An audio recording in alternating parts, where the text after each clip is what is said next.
Assalamualaikum warahmatullahi wabarakatuh. Halo semuanya. Kita akan mengajak kalian untuk ngopsi atau ngobrol psikologi. Kali ini kita akan bahas pentingnya menjaga kesehatan mental dengan tema gangguan kecemasan. Sebelum masuk ke materi, alangkah baiknya teman-teman semua mengenal satu persatu dari anggota kita ya. Oke, yang pertama ada Izzatul Laila.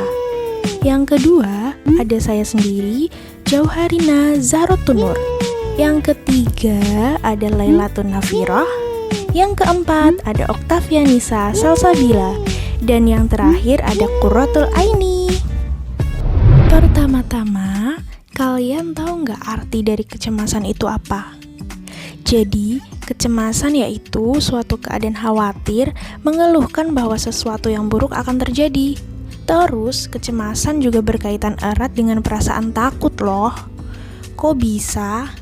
Simak yuk penjelasannya berikut ini. Nah, sekarang apa ya penyebab munculnya gangguan kecemasan itu? Dari yang kita cari nih, ada beberapa hal yang menyebabkan munculnya gangguan kecemasan. Di antaranya yaitu ada pengalaman negatif. Misal nih, kamu pernah gagal saat mengikuti tes SBMPTN. Karena pengalaman tersebut, kamu jadi nggak berani ikut tes mandiri karena takut gagal lagi.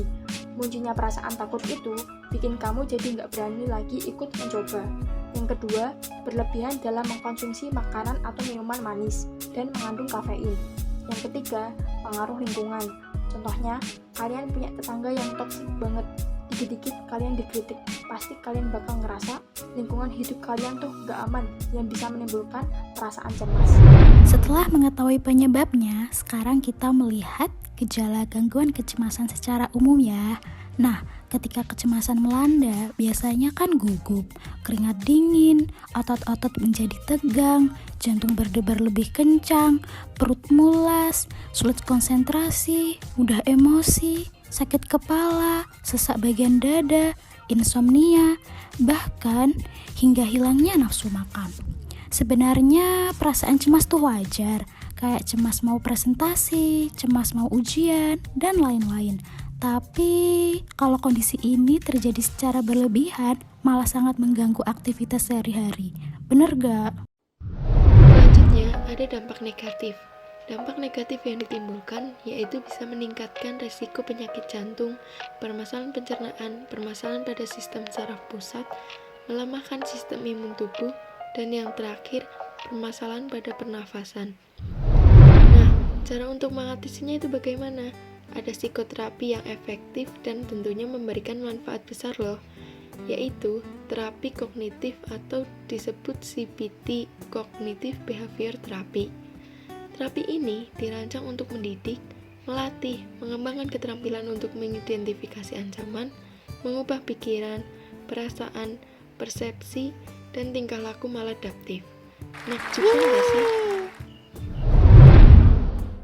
Jika semakin banyak orang yang mengalami kecemasan secara terus-menerus, tentunya akan berakibat fatal. Entah keadaan sekitar yang kurang perhatian, atau individu yang sudah menyadari dan ingin mencari bantuan tenaga profesional, malah dikatain gila sama masyarakat sekitar. Akhirnya, keyakinan untuk datang ke psikolog dibatalkan karena takut dikatain gila. Padahal, hal tersebut sudah benar untuk dilakukan, tapi kerap kali disalahkan dan dianggap tabu oleh masyarakat. Nah, peran yang bisa kita lakukan yaitu dengan menambah wawasan mengenai kesehatan mental. Kita bisa belajar mengenali gangguan dari awal, mengetahui risiko dan penyebabnya, dan mengakses bantuan profesional. Ketika teman, saudara, atau entah siapapun itu yang butuh pertolongan, yuk kita bisa bantu dengan mendengarkan curhatannya. Help them, hold their hands and just listen. Just be there, sometimes that's enough. Thank you for your attention.